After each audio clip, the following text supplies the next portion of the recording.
let's do a deep dive on what I think about X Games rebrand and X Games League. I have a few videos here lined up. It'll only take a couple of minutes to watch them, but they explain what the league is. They introduce the founding athletes. They talk about what stops and what the vibe is. And I just want to give my 2 cents as an X Games athlete who declined my invitation. I did not opt in to be drafted for X Games League. I'll get into some of those reasons throughout this video, but I'm also watching these videos to understand what's going on just like you guys, and hopefully I can give some insider perspective from someone who's been in X Games for the last 15 years. Until this year, this was the first time since I was 13 or 14 years old that I didn't compete in X Games. So let's have a look. I'm stoked to be a founding athlete for XGL. I feel like XGL is just like innovating action sports, just like we try to innovate in our sport. It's new for skateboarding, it's new for BMX, for individual team owners with 10 athletes per team, 5 men, 5 women. So not only do you get the opportunity. It definitely feels like talking points. Like this was part of my confusion. When you're like, you got athletes and team owners, and it's new, and it's action sports, and it's new, and there's teams, and there's owners. When the team gets the opportunity to win, I think it's going to be exciting. I'm curious. Like, I don't know. You get the opportunity to win. The team gets the opportunity to win. The team owners get the opportunity to win. Like, there's just more opportunities to win. Athletes per team, 5 men, 5 women. So not only do you get the opportunity to win, the team gets the opportunity to win. I think it's going to be exciting. I'm curious to see who gets drafted for what team and who owns the team. I mean, all this stuff is really new to us. And when you have like a founding athlete, right, and it's like they don't know who's going to own the team or who's going to do the drafting, or to me, as an athlete opting in to this kind of event, I would want the founding athletes to be like, I know something you don't. These team owners are sick. This draft is going to be next level. Like, if you're not in yet, make sure you're in. You have no idea what's going on behind the scenes. Don't miss this opportunity. But then I'm hearing like, well, who's going to own this club? Who's going to own this team? We've never done this before. Like, it's just giving everybody more opportunities.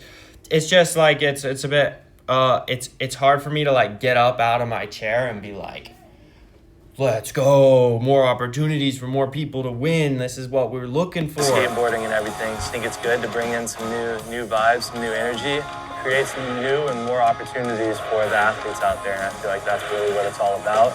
New up in skateboarding and in BMX. It seems like new and more opportunities for skaters and BMXers will be cash money. That's cash money.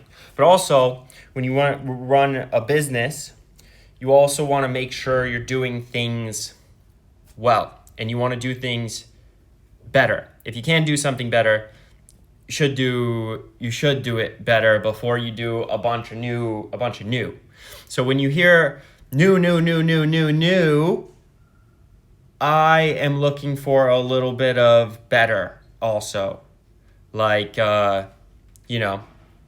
some simple things that go a long way is like the safety and the care of the athletes, and the venues being set up in a just a better place where maybe you have less wind and better consistent weather. Maybe they put you inside more often.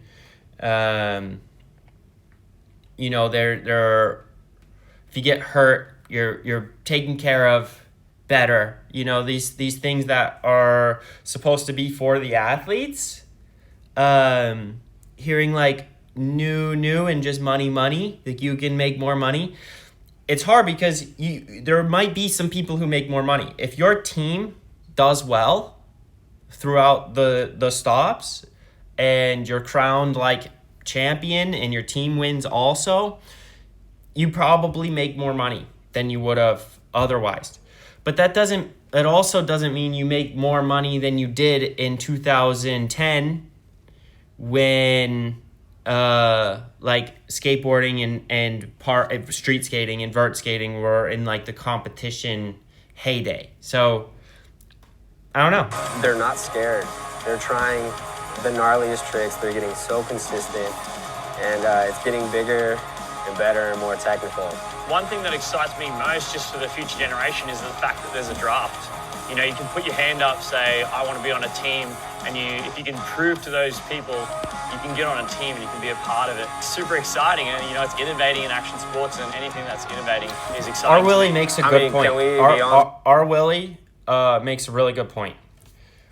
Taking the teams outside of the organizer's hands might actually be a good thing. Okay, you run into the potential of it turning into a boys' club or a girls' club. There's the boys and girls. But what I mean by that is, if your homies get the chance to do the drafting, you're gonna get drafted.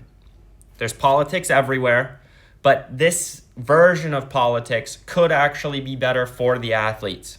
The ones who are pleasant to be around, who love skating and put the most on the line, who want to travel together with their team and do things like that, that actually might be a positive.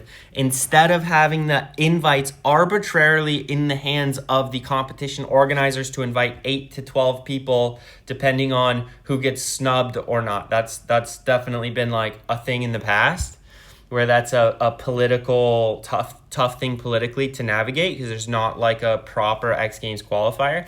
Even though they're not doing a proper X Games qualifier, I think having team owners and the people doing the drafting being athletes actually gives the athletes a possible better experience. It's possible. The same team. Okay, those are the founders. And let's move on. This is called the all-in promo. And to be honest, so like X Games has played a huge part in innovation for all action sports. Travis Pastrana's double backflip, everything done on a mega ramp. Tony Hawk's 900. You guys have seen it. Dave Mira, double backflip. These things aren't K-Rob, double flare. Miss you, K-Rob. But also, we're also 30 years in, or something like that, to X Games. You can't just innovate every stop, every time, every year. There has to be like something solid and consistent you're going for as an athlete. So I feel like the athlete's goal as competing for, 15, 20 years at a time, doing stops, winning championships, when you have a championship on the line, you have to be consistent through multiple events. And you have teammates now counting on you. If you're going out just purely 100% going innovation, you're going to have a 1 out of 10 make rate, which was great for the classic X Games. That made a killing off of being 1 out of 10. Like, there were years where I didn't do anything. And then there's years where I did a 1260. That's awesome. I had a lot of fun, and I benefited greatly from that strategy. My teammates would be so pissed at me if I went 2 stops without making my trick. That's the opportunity I had before. Now we have X Games League, and they're saying innovation. but also make sure you do pretty good at every stop, because now you have other people counting on you. It's like, what do you want from us? What do you want from us? You gotta, like, you know, it's a good question. This is going to be groundbreaking. Is this real life? Practice Pachinko. That's what I came here for. And I don't know how you guys feel about, like, this. Every instinct says no, but something deeper says go. We don't want to hurt ourselves. Like, I don't know what it looks like from the outside. Nobody wants to get hurt. Like a line they can't uncross, and Is this real life? you know, I think that, who is that?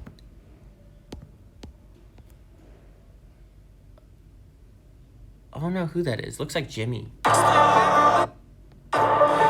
Pachinko. That's what I came here for. Having a good relationship with fear is different than just ignoring your instincts. That's what I'm saying. I think you gotta make something happen fun for the kids.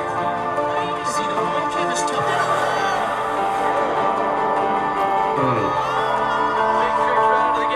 And yeah, I don't know. Jake Brown committed. That's all I'm saying. It wasn't like, oh, he went to flat on Mega Ramp because he hesitated. Like,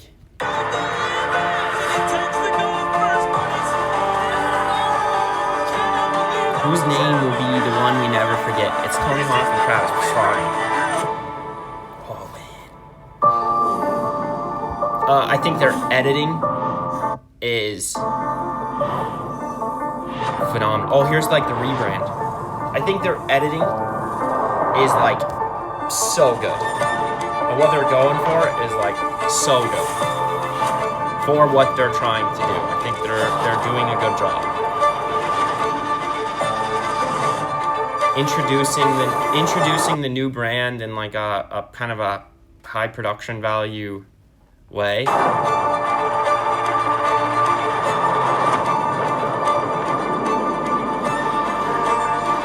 As an athlete, this is what I've always wanted.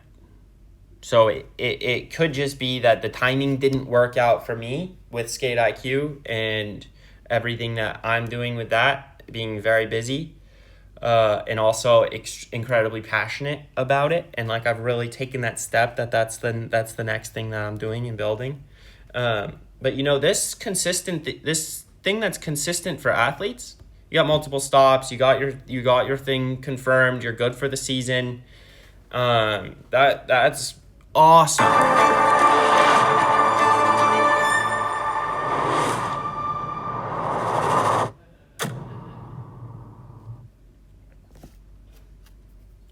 This logo compared to the past logo, I get it online. I see like a lot of the complaints. I mean, this looks pretty sleek, and it looks like a league. It looks like X Games of the future. It looks like the next thing. Like, it doesn't look that much different than before. It's just, instead of red, it looks faster. It looks way faster, and like X marks the spot.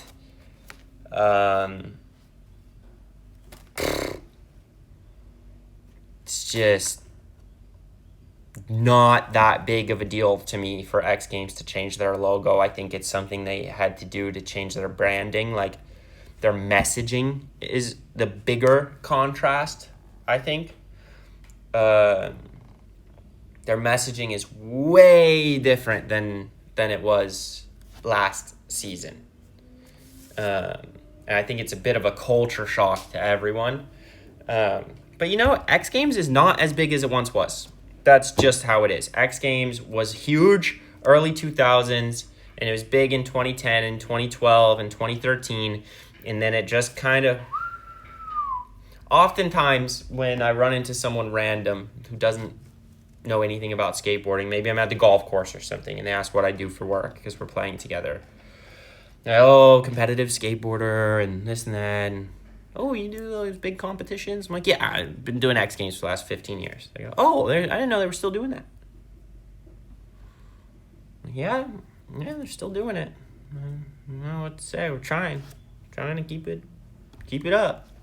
That's just the case. So I think there is a need for a change to move on to the next thing. I just hope that the branding, this is my hope as an athlete, not as like a businessman. I'm speaking from the perspective as an athlete. I hope the messaging and the leagues and the athlete experience all feed off of each other in a good way. If the messaging says the athletes are here to do something brand new every single stop, but the league demands that you focus more on consistency, and then the athletes don't know what to do because their team is pressuring them into doing the more safe trick, but the messaging that they're asked in the interviews are asking them to do something else. And this can lead to awkward interviews with inauthentic responses. No matter what your league is about, you need your athletes to have authentic responses to your messaging, especially in interviews. That's the one thing I really hope for. All right, and here's how the league works. League. A global, club-based league where skaters, riders, skiers, and snowboarders go all in across X Games stops all season long. The X Games League runs 2 seasons, summer and winter. Each X Games club, or XC, competes in 1 season. Summer clubs field skate and BMX. Winter clubs rep snowboarding and skiing. Like the NBA or Premier League, every club is privately owned. Like the NBA or Premier League, every club is privately owned.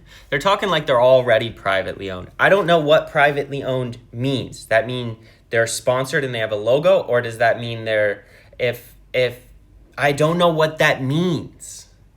Like someone can buy the team, open a training facility, and treat that team a certain way, and to have certain rules if you want to be on that team, and have like a team culture, and have physios and a trainer. And if you don't show up to practice, you might get cut from the team. But then another team is owned by some dude in the Midwest who wants to push his grip tape company, and their team can do whatever they want. And then those teams have like social medias that are like, okay, we're the X club, we're the summer X club named Banana Boat. Follow us on social media. Here's our 4 riders and 2 of our subs. Like I think that's what they're getting at. Like the NBA or Premier League, every club is privately owned, regionally repped, and globally stacked, building hometown loyalty. Privately owned, regionally located, and globally stacked. Owned, regionally repped, and globally stacked. Regionally repped and globally stacked. Building hometown loyalty and worldwide fandom. Hometown loyalty and worldwide fandom. What if you draft someone from Australia and your club is based in America, and now I'm supposed to be from California backing this hometown club where the riders are based everywhere else, but this is just the club they were assigned to? How is that? I don't understand how that's hometown loyalty. I don't understand how that's regionally something. Every club is privately owned, regionally repped, and globally stacked. Regionally rep. I don't know if that's the fans' job or if that's the club's job to rep them regionally, or building hometown loyalty and worldwide fandom. Each roster features 10 athletes, male and female, from around the world. These clubs are where rivalries start, stories build, and legends form. I actually, that sentence got a lot of hate on Instagram. I actually like that part of this whole thing. I like that clubs can go against each other, that there's multiple stops, that the media can pick up, can make those rivalries, all right? I know there's a lot of backlash. That's not what skateboarding is about. Listen, no one's taking what skateboarding is about away from you. No one's taking that away from you. You can go to the skate park, or you can skate down the street and have your cigarette in your hand and do slappies on a curb. That's not what this is. This is an exhibition. This is a TV show. This is a showcase. Okay? You need to be able to create the narratives that are the most fun for the average viewer. You need to take someone like Guy Curry and pin him up against someone like Ryan Williams. Okay? X Games, each discipline is so small. There are a couple of riders. Usually, those people are not beefing with each other. They don't care. I've always wanted all the athletes on the vert ramp to do great. Most of them want me to do great as well. When the media has the elasticity, the ability to take, Guy Curry, if he wins, now Ryan Williams' team is not going to win the club championship anymore. So here we have the 4 athletes on Ryan Williams' team watching the vert contest with their chewing their fingernails, watching Guy Curry because he directly affects their paychecks.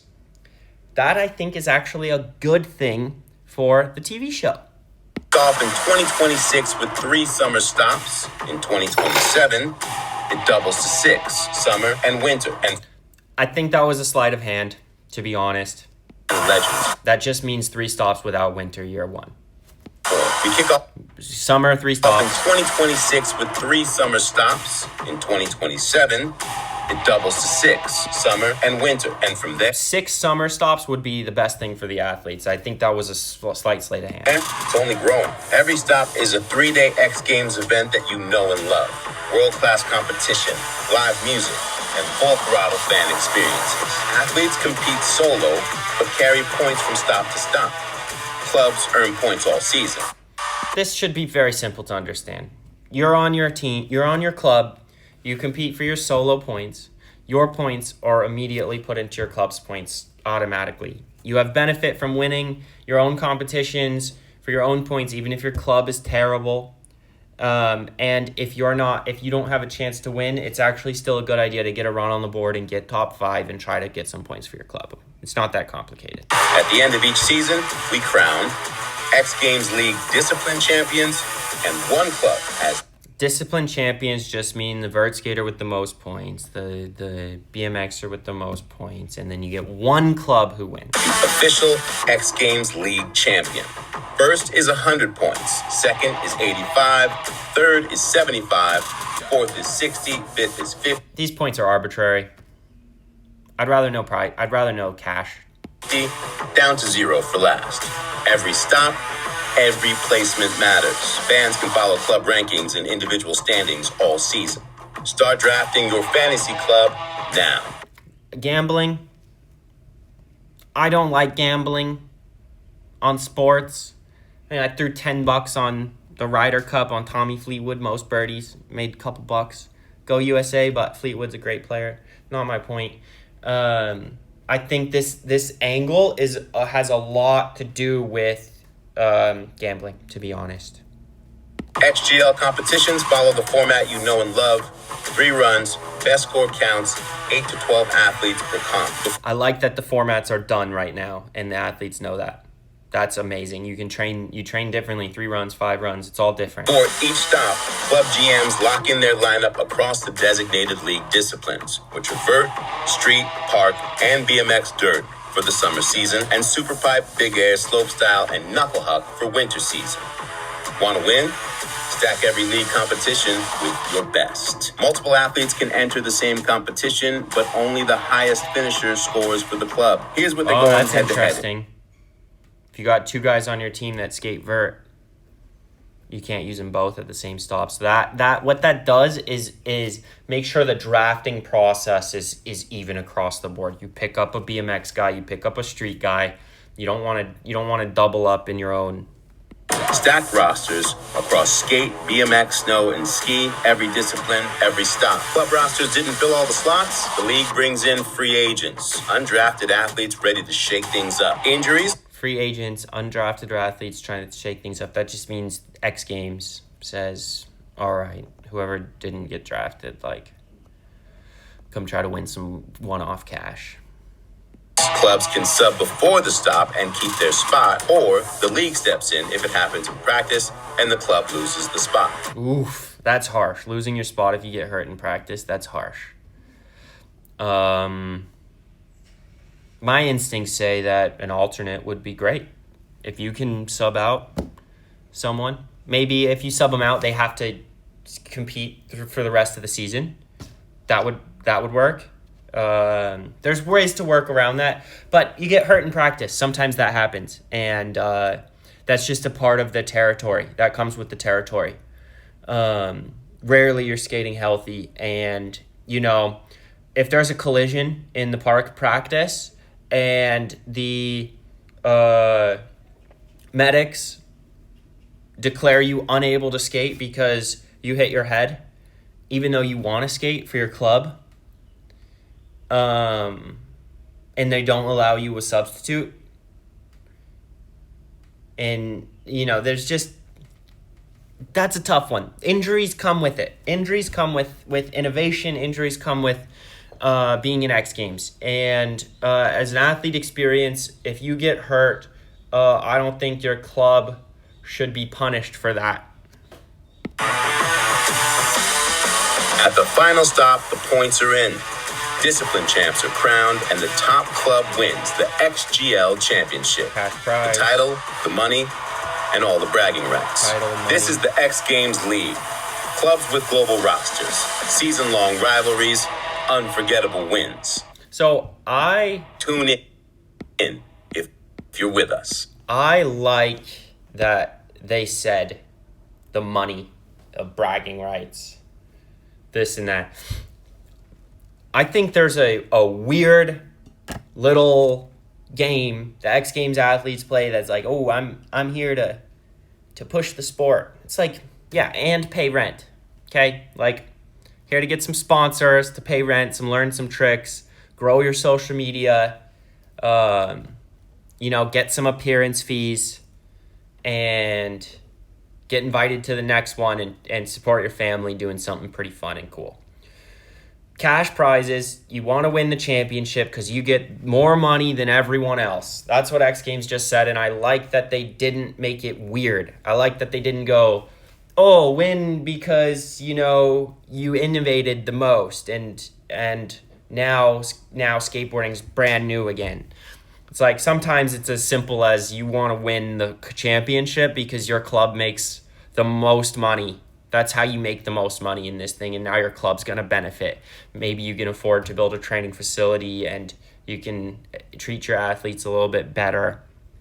I think that's great. I don't know who gets the money, if the club owner gets the money. I don't know how the club owners are getting a return on their investment. I don't know how much each club costs to own. And I have a lot of questions. I'm so excited to see this draft, and I'm so excited to see how the athletes respond to the messaging and the idea of teams and the idea of a championship. I do think the way humans work, that it will create more of a bond between disciplines. It has to. Skaters generally know a fair bit about a BMX, okay? I can look at a BMX dirt competition and know the names of almost every single trick. I know the names of the riders who have been doing it for more than 5 years. I know what they're known for. I want to watch them make their trick. But sometimes after my event, there's not a reason. Like, I'm going out with my family and eating dinner and cooling off. But maybe there'd be more of a reason to watch semifinals, to go support the homies, your teammates now. There's no way around it. Like, you're going to pick up the ones who need to get picked up. Everybody benefits. I think creating camaraderie between disciplines is genius. I actually think so. I think you're going to see the entire BMX dirt lineup on the rail of the vert ramp, losing their minds when their teammates are about to drop in. And that makes a difference for the athletes. It's not just a bunch of drunk fans looking for a good time. It's people who have context, who know what's going on, who want you to do well, who've seen you practice, who have helped you practice, who share their tips and tricks about mental fortitude and overcoming injuries and all this stuff. You're going to get the street skaters at the park contest. You're going to get the park contests watching BMX dirt. You're going to get team dinners in the athlete lounge. Cross-discipline friendships and teamwork is going to be, I think, the biggest thing that comes from this. And as an athlete who I've always had BMX friends and park skater friends and vert skater friends and FMX freestyle motocross friends, those friendships came because I was in X Games for 15 years. Okay, you run into someone enough in the athlete lounge and you start to become friends. You grow up together sometimes. Newer athletes don't have that opportunity to build those cross-discipline relationships. You know, if you come into X Games for the first time at 25 years old, you meet some 30-year-old BMXer, like, you know, what are you guys going to talk about, honestly? A 15-year-old and a 21-year-old seeing each other a couple times a year for 12 years is going to be a lot different. I think this will fast-track those relationships. I'm really excited to see what X Games does with this. Part of me is heartbroken that I'm at a different stage in my life as this comes out. When 10 years ago, 15 years ago, this is the only thing that I wanted. I will watch this with great appreciation for what they're trying to do. I will watch this with a small, tiny bit of heartache, knowing that could be out there, could get that elusive X Games vert gold and put the team on my back. But I also know that other opportunities are going to come from what X Games is doing if they do it well. And I only hope them the most success, and I hope the riders also benefit greatly from what they're trying to do. Thank you for watching. Let's see how it works out.